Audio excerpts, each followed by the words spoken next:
गुजरात के वडोदरा की मांजलपुर विधानसभा उपचुनाव में आज उम्मीदवारों के नामांकन की स्क्रूटनी की प्रक्रिया को अंजाम दिया गया है। गुजरात के वडोदरा की मांजलपुर विधानसभा में सालों तक विधायक रहे योगेश पटेल का कुछ वक्त पहले निधन हुआ है। उनके निधन से खाली पड़ी मांजलपुर विधानसभा की सीट पर उपचुनाव कराए जा रहे हैं, जिसके लिए नामांकन दर्ज कराने की कल आखिरी तारीख थी।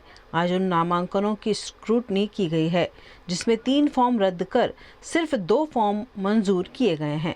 आज रोज 145 માંજલપુર વિધાનસભા બાય ઇલેક્શન માટે સ્ક્રુટિનીની પ્રક્રિયા યોજાઈ હતી।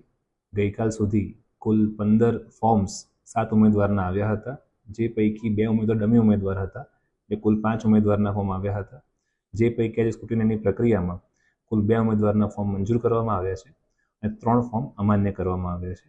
જે ફોર્મ નંબર 4 આપણે ઇસ્યુ કર્યું છે આજે, એમાં 2 ઉમેદવાર છે, એક ભારતીય જનતા પાર્ટી અને એક ઇન્ડિયન નેશનલ કોંગ્રેસ, આ 2 ઉમેદવારના ફોર્મ માન્ય રાખવામાં આવ્યા છે।